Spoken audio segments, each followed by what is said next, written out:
All right, so are we good to start? Yeah.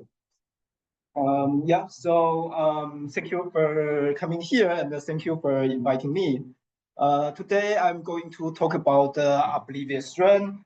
This is recent work with Gilad Asharov, Eliran Eiluz, and Ilan Komargodski from Bar-Ilan University and Hebrew University of Jerusalem. And this paper is just published at CCS. It was held like last week in Taipei, Taiwan. All right, so let me start. So I will begin with a motivating example. Can everyone raise the hand if you use any cloud storage like iCloud, Google Drive, any of them? I think nowadays almost everyone use some of these cloud storage services. And in particular, they are so big that we don't fully trust those cloud service providers. And I mean, their servers could be compromised by a hacker or they may be corrupted internally. So to defend against compromised cloud storage provider, we store our data on the cloud, but we also encrypt our data and keep a secret key on our local site. For example, we keep our secret key on mobile device, mobile phone, and only this secret key on mobile phone is never go anywhere. It's always on the client side. So the potentially adversary cloud provider cannot see our encrypted data because the adversary does not have the decryption key. All right. So this is very roughly the scenario of encrypted cloud storage. But in this talk, we are talking about Oblivious RAM, and this is the case where even the data is encrypted, it's still insecure because well, our cloud, our client, our mobile device need to access data using the location of this data, and this location is not encrypted. Otherwise, the cloud storage cannot locate our data, right? But then this location leaks our sensitive information because this location can depend on the data itself. For example, a medical doctor may store medical records on cloud storage and may be sorted by different parts of the body. And if the patient come and the medical doctor looked up at the specific location, then this location reveals something about the client, the patient. So this would leak very sensitive information by just looking at the location, not even the encrypted data. All right. So to defend against such adversaries, in the seminal work by Goldreich and Ostrovsky, they proposed an abstract problem called Oblivious RAM. So they are abstracting the role of client and the cloud storage server as CPU and memory. I mean, of course, that was 80s and 90s. There was no cloud storage at that time. So they worried about an adversary wiretapping a physical memory. All right, and they just use memory and the processor, the standard random access machine model to model this problem. And the problem is fairly simple. For correctness, so we want to build an abstract array like the array we use in almost every programming language. The array operation is really simple. We just have two operations. The first operation is update an array entry by index I and some value is readable here. And the second array operation is query. I want to get back the value using some index I again. All right. So this is just the typical way we use an array in almost every programming language. And the correctness is I need to get back the value exactly the same as what I updated earlier, right? So the correctness is what we always know from programming language course. And for security, we require a scenario where the adversary can look at how this abstract array is implemented, and look at where the array is stored in a physical storage.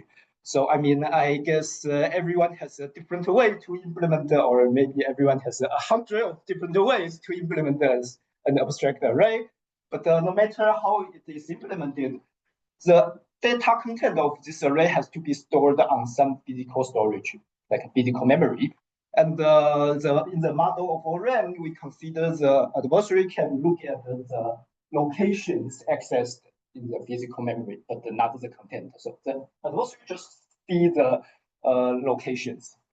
And we want to make sure that for any abstract array operation, whatever the operation is an update query, whichever abstract location it is, the physical access should be the same. And here I write indistinguishable distribution to make it probabilistic and for computationally restricted adversary. But throughout this talk, you can think it as identical distribution or the same access almost always throughout this talk. And it's easier to think it's same distribution that way. All right, so this is the security we want. If we can build an ORAM, which is implementation of array, meeting this security requirement, then we can say even the adversary look at the physical access location, it has no idea about the abstract operation because every abstract operation gives you the same physical access. So here you mean any sequence of the same length? Yes. So Tianyao is saying any sequence of the same length because well, for efficiency reasons, if two different sequences of abstract operation, the time on the physical memory should be different. Otherwise, it's no longer efficient at all. So here we mean a sequence of the same length. So except for the efficiency, it shouldn't be telling anything. All right. And that's the definition, the security and the correctness requirement for ORAM. And for efficiency, we just mentioned the efficiency. A trivial ORAM construction could be just for any update or query operation, for any abstract operation, we touch everything in the physical memory. That's extremely inefficient, like waste of physical memory bandwidth. So for efficiency metric, we want to minimize the number of physical operations. So by efficiency, we define it to be per operation cost. Like here in this talk, we reserve operation for the abstract array operation, and we reserve read and write to the physical memory operations. So in a sense, they are conceptually the same thing, but one is observed by the adversary, one is what we want to hide from the adversary. So I want to use different names for two different concepts. All right. Anyone have any question about the efficiency and the security we want to achieve? All right. So if we have the requirements defined, we can ask how good or bad an ORAM can be. And in the very early work of Goldreich and Ostrowski, actually, this lower bound of log n, where n is the problem size of ORAM, the number of words in the abstract array, this logarithmic lower bound was proved in the very first work by Goldreich at H7. So that was a while ago. Sorry. Yeah. Like share your screen. Sorry, I forgot. Like. Oh no. Let me see how. I should share my screen on Zoom.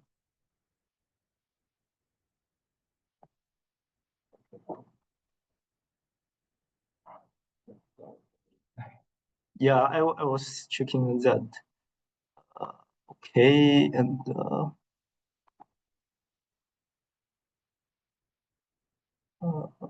hide floating. Okay. Not hearing anything. I already turned up, so I think it's okay. Is everything okay now? Yeah, I think so.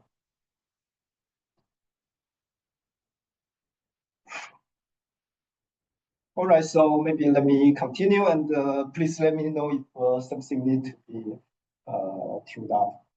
So in the very first work by Goldreich, 1987, he proved the logarithmic lower bound.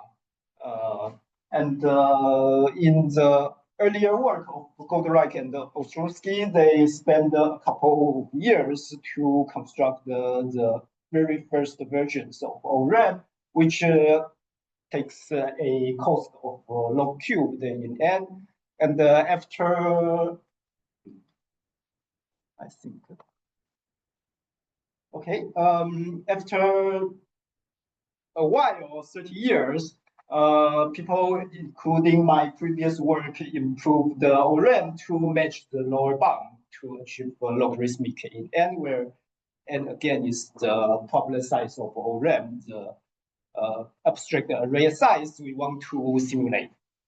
All right, so this is optimal and matching lower bound and the upper bound matching. So that's good. What can we do next? So that is my previous work. So we asked ourselves, what can we do better? All right, and we look at this picture, and particularly we look at the applications of ORAM. We found something is missing in the picture.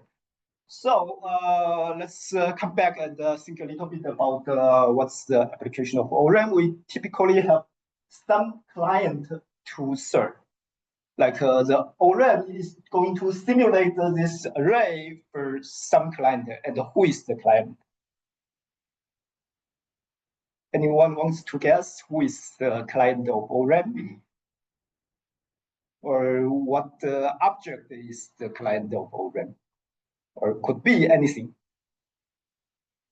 This picture has a CPU. Yeah, good point. So in this picture, the client should be the CPU. And what is the CPU do is something like this, running a for loop written in some programming language, let's say Python here. I don't know if this is exactly Python, but some programming language.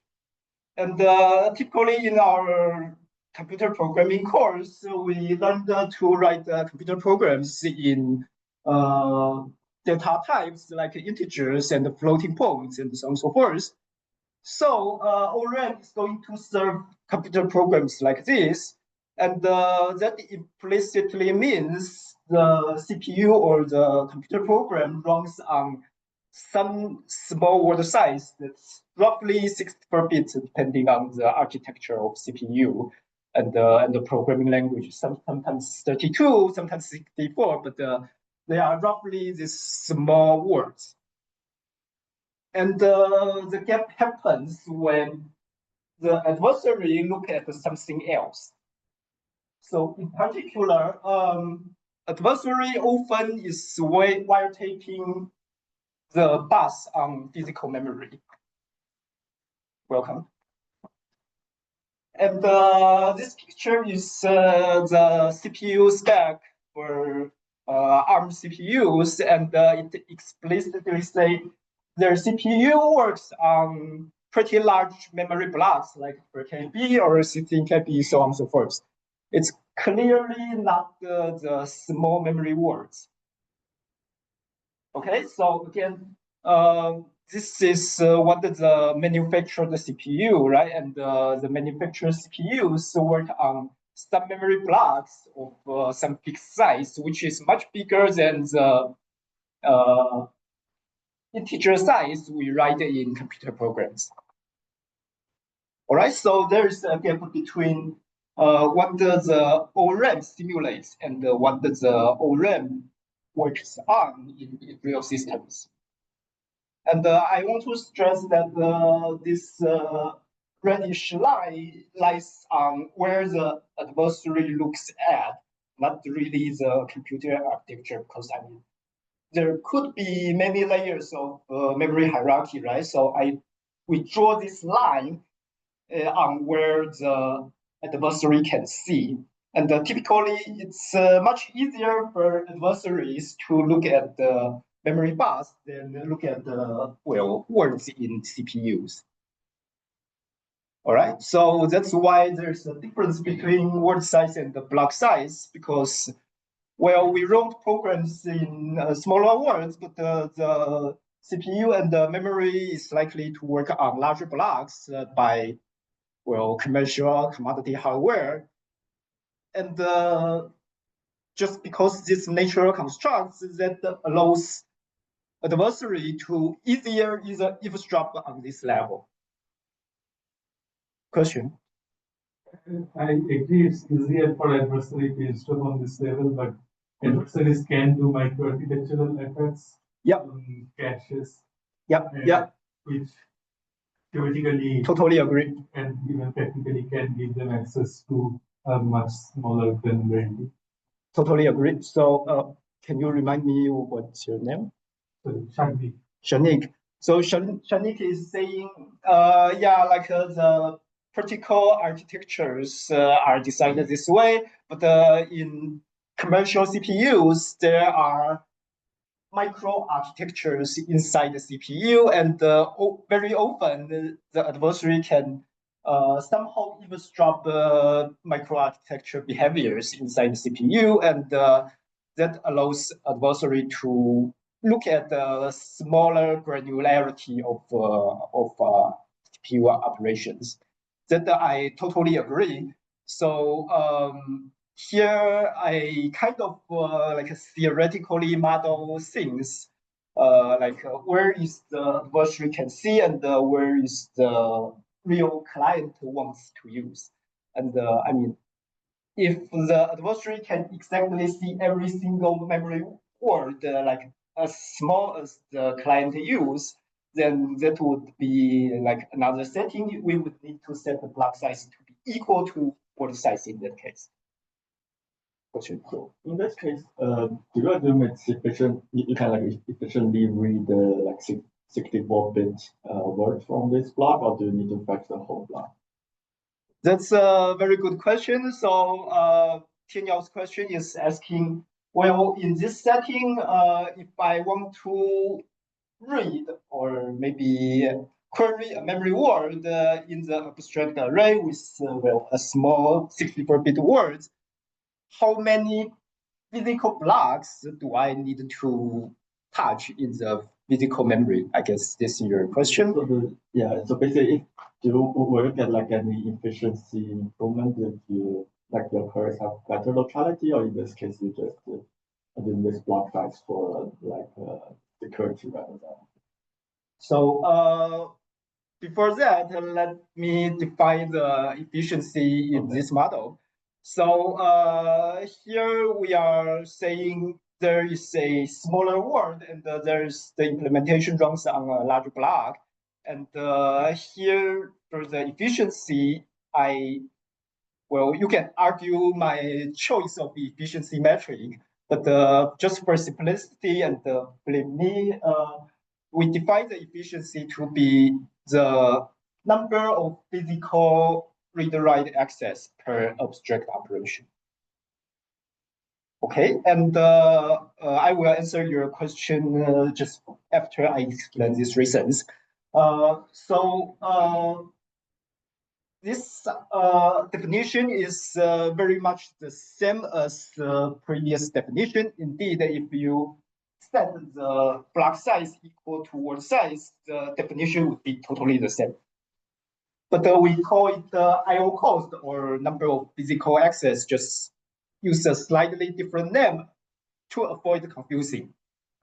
And we justify our choice of efficiency metric because, well, this is the standard efficiency metric we learned on, let's say, data structure textbooks when we think about the data structure on a hard drive, right?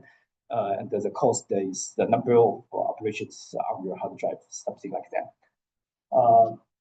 And if we want to know the number of bits, that's the bandwidth needed to communicate with the physical memory, then we can just multiply this efficiency metric by the block size, and we get the number of bits. So that are the reason why we choose this efficiency metric. And Tian Yao's question is, well, how many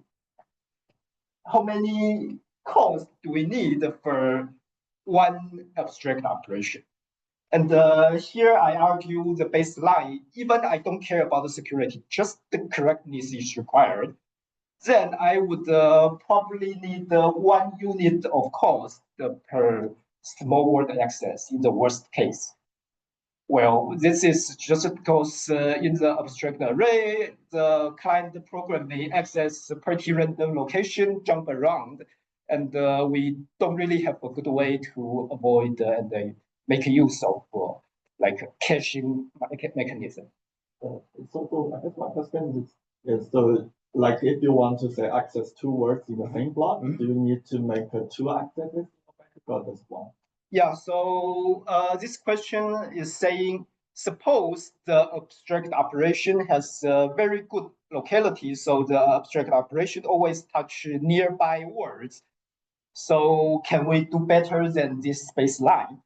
And the question comes to the security region, because for the security of ORAM, we need to say this abstract access with nearby words is indistinguishable to some other access pattern that doesn't have better locality. So in that case, if we put in security in, we immediately see like however the locality, however good it is, you probably cannot make use of it. Otherwise, it will be distinguishable and violate the security. If you want the standard, most generic security, then it would violate this kind of security. And of course, you can modify the security definition to define it in some other way and say my security will leak a little bit about the locality behavior. That would be another story. And in this talk, I will just consider the most general case. And I guess the high level idea is we want to build a general purpose ORAM, not an ORAM for a specific algorithm or a specific class of algorithm. But of course, that's particularly a very useful approach to optimize. The IO cost here is not like the IO cost for external memory model. I don't really want to mention external memory model, like external memory model, like models extra like cache size near the CPU and so on. I want to keep it simple, and throughout this talk, you can just assume the CPU on the CPU, it can store like a constant number of memory blocks, but nothing more. Like it can read 1 or maybe 2 memory blocks to the CPU and write 1 back, but it cannot store more than, let's say, 2 memory blocks. So I guess for efficiency, it's still like between a CPU and a memory rather than like like a hard disk. I mean, like here in this talk, I always talk about the CPU and memory, but I mean, of course, you can model this as like you can use this memory to model how to drive. Just the adversary cannot get like more fine grained. Yeah. So Tian Yao's opinion is saying, well, below the memory there could be hard drive, and this red line we draw is just totally because the adversary is or able to see the activities on memory level, and that's the adversary's view. And I mean, of course, if there is a hard drive under the memory, then we may need to consider the efficiency per hard drive as well, and that is not really modeled here. I don't want to introduce too many different parameters to make it complicated. All right, and with this settings, I will show you the landscape, and the x-axis is the ratio between the memory block size and the word size. So like one memory block can store how many words is the x-axis from, well, we go from 1 to very much the whole thing, root n. And in the very early work of Goldreich and Ostrovsky, their solution, their construction can already match the baseline to roughly constant or one cost. When the ratio is root n, they construct the a square root ORAM. I'm not really going to repeat their construction, but they can essentially match the baseline. And in the optimal ORAM, we just mentioned it takes logarithmic number of IOs when the word size equals to block size. And there is a lower bound matching the construction when the word size is equal to the block size.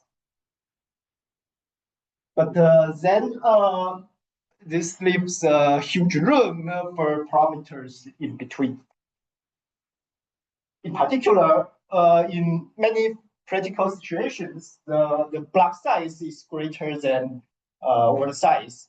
And in this regime, there are some previous work achieve logarithmic number of IOs, but it's still pretty far from what we can get. Question? So the geomantics paper, I thought was a Cuban solution. They provide a couple of different variant of solutions, and this is one variant. Yeah, they also provide the log cube, but they also provide a square root. Okay. But if you put the square root in this setting of large block, you can get like a constant. Good.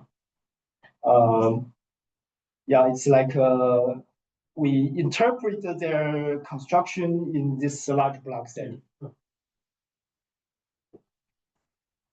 And I mean, the construction is similar. You just tune the parameters. I will show that later.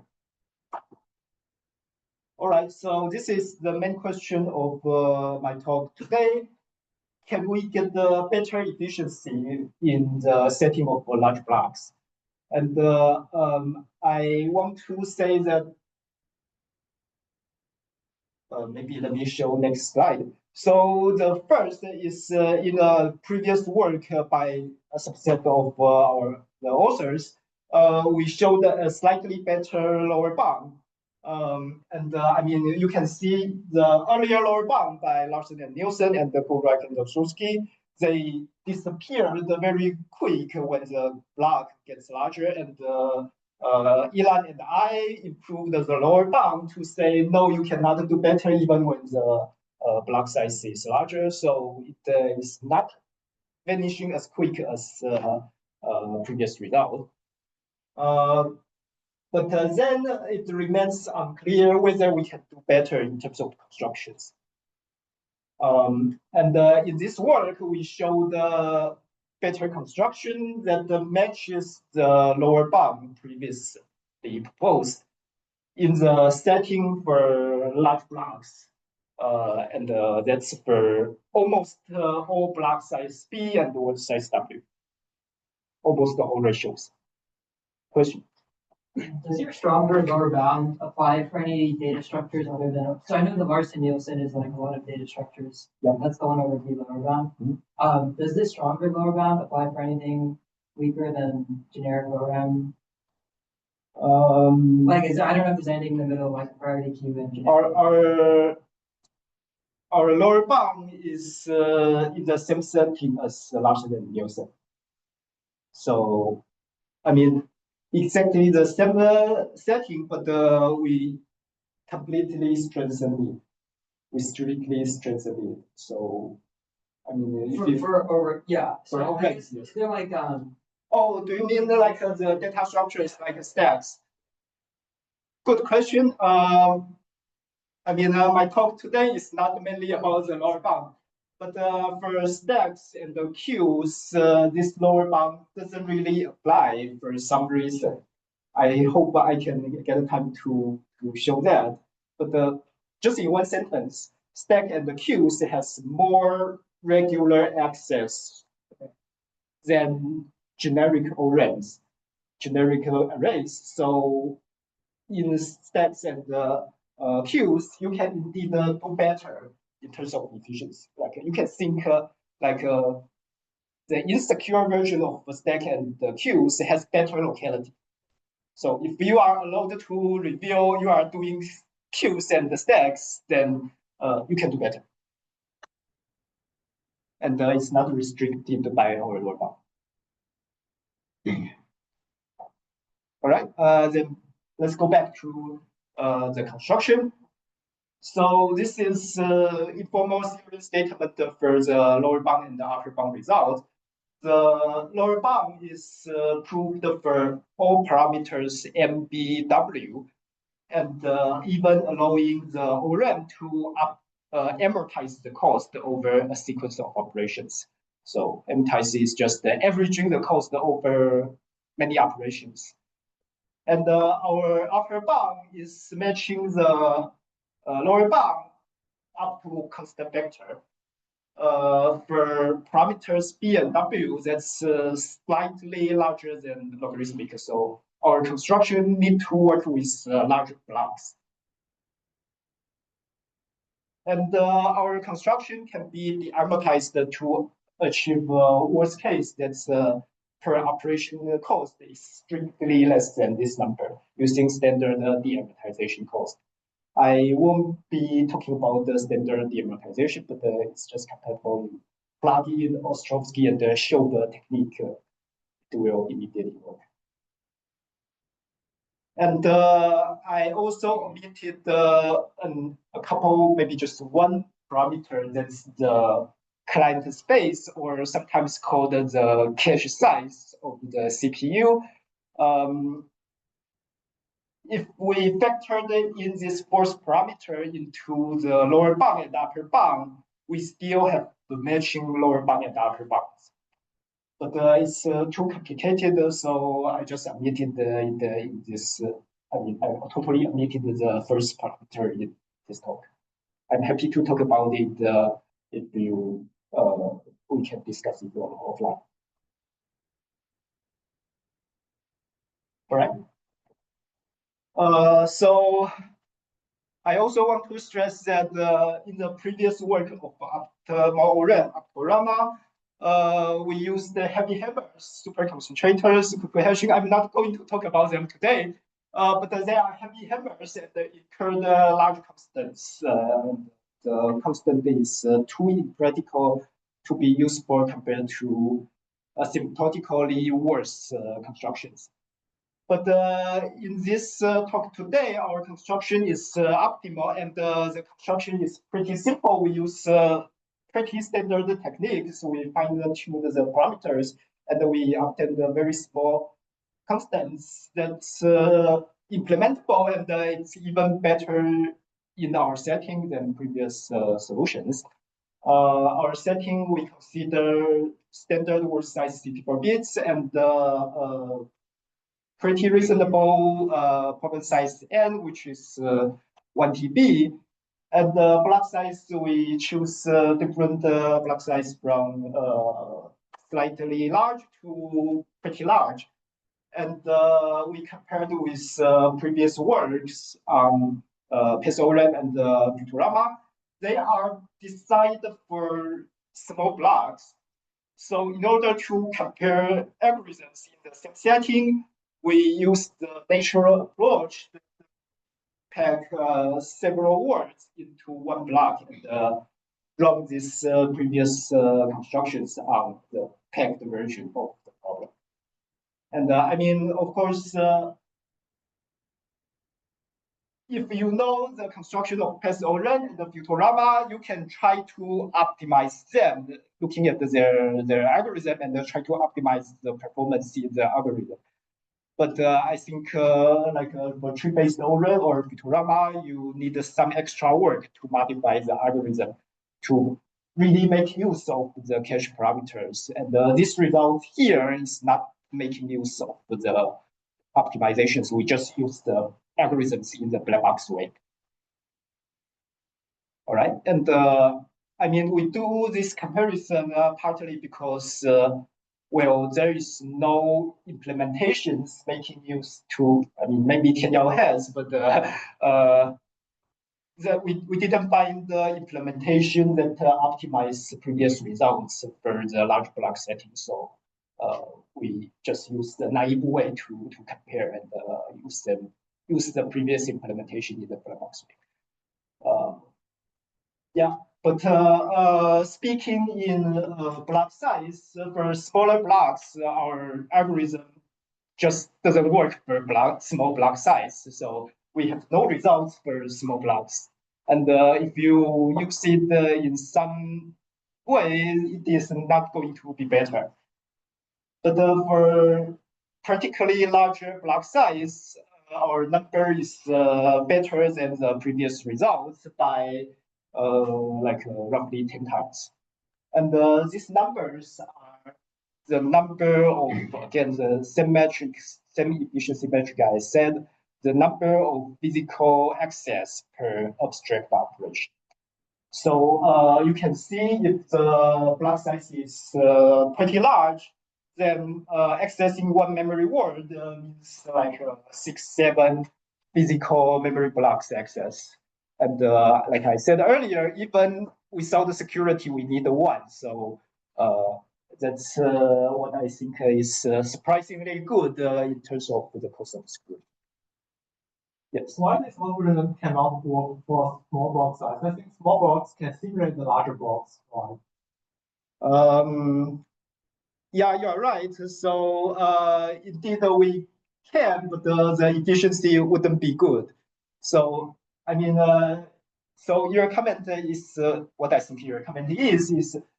I mean, our algorithm cannot work with 256, so we just make our algorithm use 4KB instead of 256, and this would be probably the number multiplied by 16 times, something like that. Yeah, I think it still looks good.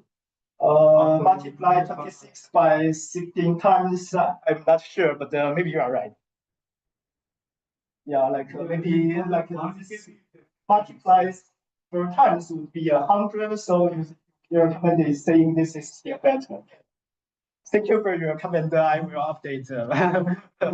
But yeah, our algorithm is just designed for larger blocks, so we skip the experiment totally. But very good comment. So in this case, what's the client memory you're doing? You mean the client space, right? Yeah. Very good question. So for our construction, our client just need to store like 2 blocks. So depending on the block size, the client space is 2 times the block size. But for path ORAM or Futurama, they require larger block size. I don't have the number right away, but you can look our paper, or I can give you the number later. I think Futurama especially need the sufficiently large client size, so you are right. But I mean, anyways, they will be using more than 2 blocks, equal to or more than. So I guess that's still a fair comparison. Yes. Why is path ORAM go down? Like the thing I think of is like the smaller trees just get absorbed much more. Well, the number goes down simply because the number of blocks is reduced as speed increase. Yeah. So we keep the N and the W the same, right? And just to make path ORAM to work on larger B, I pack many words like B over W number of words into one block. So the number of blocks reduces when the block size increases, so test ORAM gets better. And I mean, I guess your question, it comes because, well, this is just counting the number of access. But each access for a larger block, you need to transmit more bits. Like you need to multiply by this b. So if you count the larger b, then number of bits isn't going to be better. And it's generally the case, right? Like if you are required to submit a large block every time, then your blocks is less wealthy, right? Like it's clunky and you need to do all at once, even you don't need. Yeah, but this is the setting. Like this is comes from architecture and comes from how the adversary observes. So we ORAM designer cannot choose these parameters. That's chosen by the environment. Yeah. Why is Futurama best on for 16 KB? Oh, you mean this number dropped and go up again? That is partly because rounding, and I mean, Futurama, similar to our work, needs some rounding, so the number is like very consistent. Yeah, very good questions. All right, and we also open source our prototype on GitHub. Any questions about the setting and the result?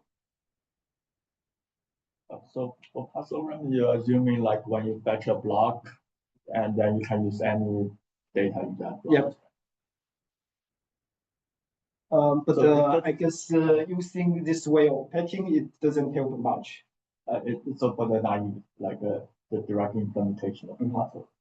Yeah. But I feel like it's not matching the previous metric you said. Like previously, you just so the question I asked was like if you want to, for example, access 2 words in the same physical block, you need to make like 2 IOs. No, like 1 IO. Oh, okay, 1 IO. Yeah. Yeah, but I guess my argument is saying if I pack words in this way, then it's probably not going to very frequently access neighboring words if I pack it this way, right? Like this packing is not very helpful for pace or RAM directly. Yeah, but I think you can do something. Yeah, like that's some other implementation that you can. Yeah, and I will soon show you the construction. The construction is simple, but we didn't choose to use the tree-based construction. If you know pass ORAM, we didn't choose to use the tree-based construction because we don't know how to make it asymptotically optimal. All right. So here I will briefly show our construction.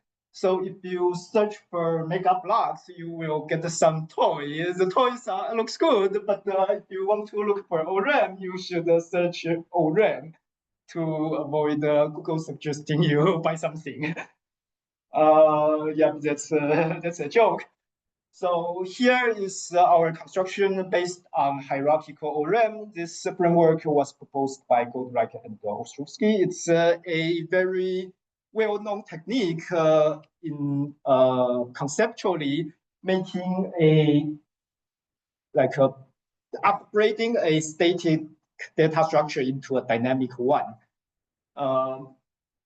Can you raise me a hand to show you know hierarchical ORAM? I saw several people nodded. Good. So I will go quick here. So hierarchical ORAM very roughly is using log n levels of hash tables. And each hash table store to the I number of words, so the capacity grows geometrically to store all n words. All right, And an invariant in this hierarchical ORAM is if you want to look for a word with address ADDR, you just hash this address using a PRF pseudonym function, and you will find the corresponding word on this hashed location. And of course, for every level I, you need to use a different index or different seed to get a independent random location for every word. And the word may or may not exist in a level, but it has to exist somewhere in log levels. All right. And with this invariant, oops, it covered by Zoom.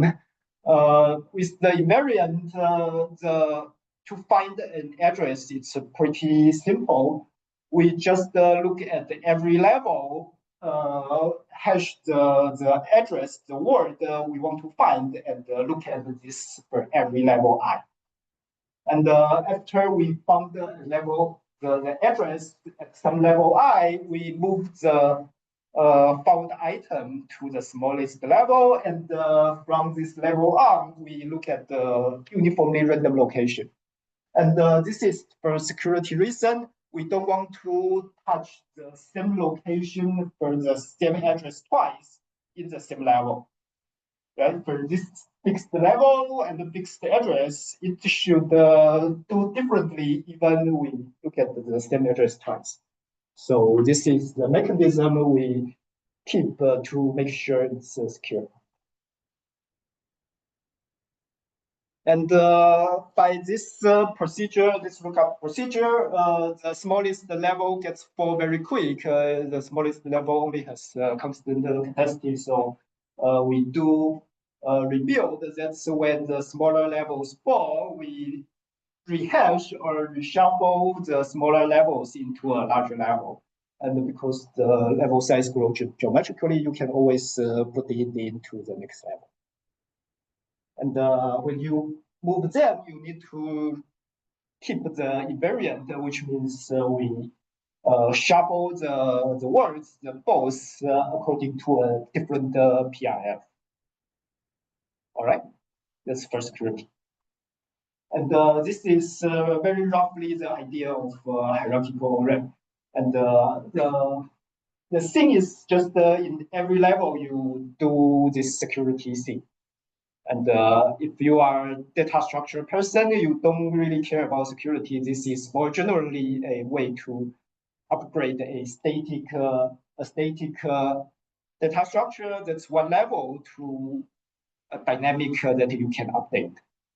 If you look at the one single label, it's always like a build once and only query. That's static. All right. So to show our construction, our observation is, well, in this hierarchical construction, we need many IOs, and essentially one IO per level. Just because in every level, we are going to look at the random location, and we don't have very good locality. And every location looked at every level, we take one physical IO, we don't have better way. So the goal is to reduce the number of levels in the hope I can reduce IO. Okay. And to reduce the number of levels, we increase the expansion vector. So previously that was 2, and we increase it to some number Q, and this level size grows geometrically in Q, which is some number much greater than 2. And the lookup is pretty much the same. But when we rebuild, we need to bring down smaller levels into a larger level. But a simple summation shows the number doesn't match because the smaller levels is much smaller than the ice level. This is just simple arithmetic. So we need to build words items into level I for many times, roughly Q times, to make the number equal. Okay, so this is what the previous work did by Kushilevitz, Lu, and Ostrowski. They build subtables for every level, and there are roughly Q subtables. And then every rebuild creates one new subtable. So the number matches. Believe me, I'm not showing you the calculation here. The number matches. And I mean, its intuition is like I bring down the smaller levels into a larger one by q times. Repeat this by q times, so the number matches. But then there is a big issue here. That's I need to spend 1 IO per subtable. And if I sum up the number of subtables, that's too many. There's too many IOs than I can have. So we are actually using it in the other way around. We just build one single table per level. And well, like I said, the number doesn't match. What can I do? I build elements from smaller levels to the same level many times and still using the same table. Okay, so I build the elements to T2, and then after Q, I think this is three lookups, I build things down to the same level again. Okay, just to build the level T2 more. And notice that the both original that was T2 has to be moved around to make it secure. If I don't move the red balls in T2, it's not secure. All right. And this approach would be secure, but well, the idea is very simple. You just build all the levels, including TI to TI itself. And if you look at this number carefully, they don't match exactly. There's minor additive terms, and to make the counting exactly work, we have this smaller boundary cases, and you should think it as the carry of Q every digit. So every level I is a ith digit in the Q every number.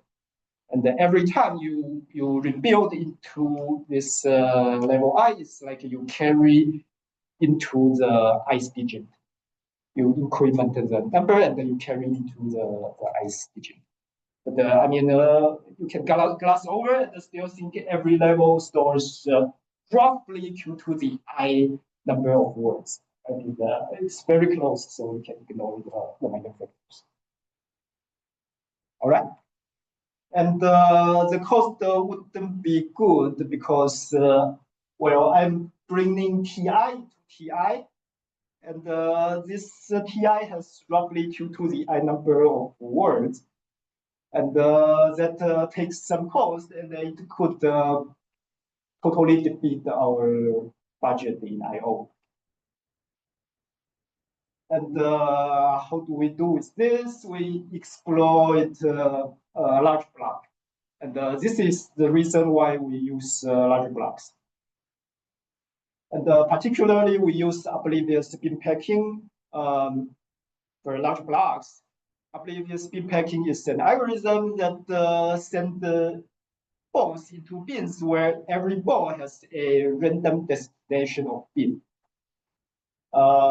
This algorithm is very simple. We take two lists into this merge split operation and sort the balls by one bit in each iteration. And in the next iteration, I take the bins from same prefix and sort one extra bit. And repeat it for like logarithmic number of times or the number of bits you need, you can place balls into bits. It's pretty simple if you just look at the findings. And here is just a brief example. If I have ball going to the bin marked by 100, then just go through a couple of steps. Following the stem prefix and sort one extra bit, it will write the right bit. All right, and for efficiency, we will parameterize the bin size to be exactly the same as the block size. So well, I didn't say it here. So by assuming the block size to be greater than log n, we can get the sufficiently good correctness that's overwhelming probability to be correctly put both into bins. And the failure probability is only when the channel bound fails, and this is negligible.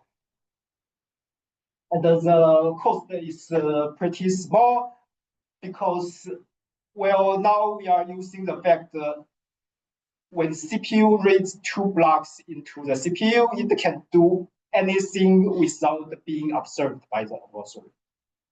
So CPU just need to read every 2 bins and internally store 1 extra bit and output it. And then it's pretty efficient, and the constant is just 2. All right, there's no fancy thing here. We just implement a merge split using the most simple algorithm you can have. Yeah, because the CPU has like 2. Yeah, because CPU stores 2 blocks. And whatever happened in CPU is like totally hidden from the adversary. So can I like try to summarize this approach? So is it like because you are working in this like large block model, so you can make the rebuild algorithm like around log capital B times faster? Yes, yes. And so here is indeed this divided by B. Yeah, and so that's why you want to use the larger fan out of the hierarchical RAM? Yes, yes. Which will hurt the rebuild like in normal case, but not here. The saving. And on the other hand, it will make the queries fast. Yes, exactly. So I'm summarizing this here in this slide. I use a larger expansion vector Q, and I only rebuild. I perform rebuild on a lot of number of elements, but this number is not too bad for a large block bin packing. And this procedure to bring elements into new random location is exactly what the bin packing decided to do. So this is pretty fast, and the cost can be easily calculated. I'm not showing exactly the calculation, but like Kenya commented, because we have a larger expansion vector Q, so the number of levels is log n divided by log Q. And the rebuild cost is summing over these levels, but the Oblivious bin packing is saving a capital B vector. And that makes it efficient over, well, T operations. These small T operations, we can amortize the cost. And the constant for rebuild is roughly 4, so plus 2, the total constant is roughly 6. All right, and this is the reason why we need the ratio between block size and the word size to be slightly greater than log n, because we need the concentration bound for Oblivious bin packing, as well as we need some extra room to get to this expansion vector. You can see the expansion vector Q is slightly smaller than the ratio between block and the word size. And this is our construction. I guess I am almost finishing. Any question about the construction? Yes. I just want to confirm that, so like Oblivious sort and sort IO bounds are known that are completely efficient. I think they do the same thing where it's Oblivious bin packing. So I just want to check there's nothing different, right? Like you could just use those sort instantiations. Yeah. So your question is like, can we replace this with Oblivious sorting? Yeah. Then the answer is yes, but this Oblivious is like optimized in constants. Okay. constant size. Yeah. Okay. All right. And I prepared the lower bound. If any people interested, I can talk about it offline. I just want to show how did we come up with this results in the lower bound and upper bound. So recall this was the picture I showed you earlier. We had the lower bound by Larson and Nielsen here, and the upper bound in our previous work at ORAM. We asked we do better. But I want to say that this baseline result was not clear when I asked the question, how can we do better here? Like this baseline greater than 1 is like folklore, and it took me a while to think about it, including the locality issue. All right, so the baseline was not clear, and when the baseline is not, if I didn't know this baseline, then it seems like the room for improvement is even larger, right? Yes. I'm misunderstanding something. Why isn't a baseline of 1 obvious? Like, how can you do less than 1 access card? Yeah, so the question is related to Niels' question, like if the program is somehow good at the locality, then how do I prove it, right? Like, I mean, as I said in response to that, yeah, you have to be distinguishable, so you have to support. Yeah, but this was not formalized in any paper, and yeah, without using the argument of security, it's not clear. Yeah, it was not clear for me. But I mean, of course, we went through the lower bound, so it is now clear. But I mean, for this, the baseline wasn't clear if we didn't discuss things in detail.